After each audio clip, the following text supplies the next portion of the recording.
My name is Hillorie McLarty, and my story is called The Man on the Floor. I sell advertising for a music magazine. I didn't start off this way exactly. Uh, I actually graduated college and wanted to find something to do that I didn't have to get, I didn't have to do anything, I just get money. And that didn't work out very well. So plan B was find something that I wanted to do that I would do anyway for free, but I would also get paid. So that led me to many paths, advertising agencies, film work, record labels, and finally to selling advertising. So this story takes place in Anaheim, California this year. And it takes place at a convention called the NAMM Show. For those of you that don't know, it's the National Association of Music Merchants. And it's people who make everything for musicians and recording. Everything from picks to recording equipment, to amps, to microphones, to sheet music, 5 football fields of this stuff. It happens in 4 days in January.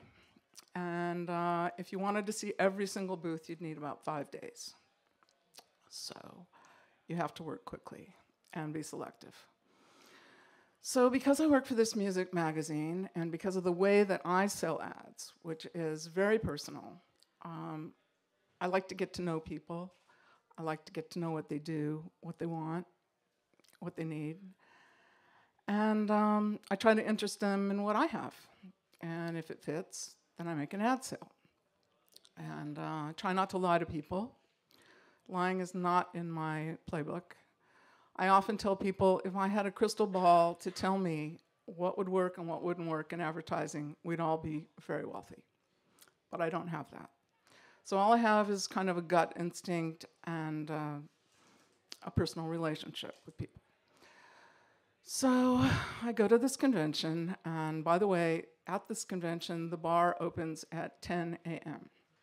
And it's a lot of rock musicians, a lot of engineers, producers, musicians, studio owners, studio managers, lots of rock stars, and it gets pretty rowdy. And I myself don't do that, but I understand why people do. So I'm here at the NAMM Show, and I cannot hear. I cannot hear because there's guitars plugged in amps, there's people singing in microphones, there's people talking very loud, there's lectures going on about recording equipment. It's so loud. All I can do is go outside at brief intervals. And did I mention it rained this year? It was a rainstorm. But I had to go outside anyway. It was very important that I do that.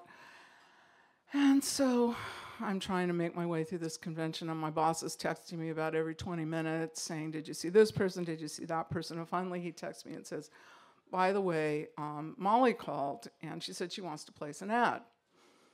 So I get this text, I run over to Starbucks, I find a place where I can actually talk on the phone, I call her at her studio, and they say, oh no, Molly's not here. She won't be back till Monday. This is Friday. And I'm thinking, oh man, this is not good because the magazine's going to the printer on Monday, so I've got to get it together today. How am I going to do this? Suddenly the thought crossed my mind, maybe she's coming to Anaheim to the NAMM Show. So I say, is she coming to the NAMM Show? They said, oh yeah, she's driving down there. So I get her cell phone, I call her up, she says, yeah, I'll be there. We agree to meet at 4 o'clock in a hotel in back of a bar. So I suddenly realized I don't know what she looks like, so I'd be looking for someone I didn't know. So I call her back and I say, how will I find you? She said, oh, I'm wearing a hat. And I said, oh good, I'm wearing a hat too. So that worked out really well.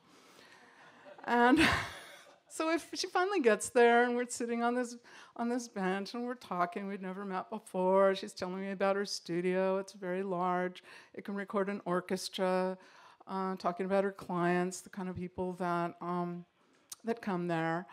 And we're sitting there just having this little chat. And all of a sudden, right in front of us, this guy goes, boom! He just falls down on the ground. And we're sort of looking at each other going, what is going on? And we're in slow motion, but people around us are not as slow. They come running up to the guy. They're picking him up off the ground. They're picking his glasses up. You know, he'd spilled his drink. He's getting up, and all of a sudden he starts going, leave me alone, you faggots. Don't touch me. Leave me alone. And yelling at these people, and they're all kind of backing away and kind of wondering what was going on. And as people were walking away, they were saying, yeah, the guy's like really drunk. So we look at each other, Molly and I, and we say, wow, you know, that's really sad. And both of us have known people in the music industry that have crashed and burned in this way.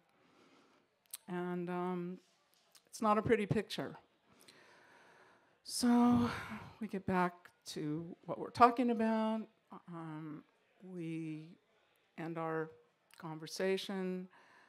And I'd like to say that after we left that day, we became good friends, that we chatted on the phone, that we went to coffee, that we went to shows together.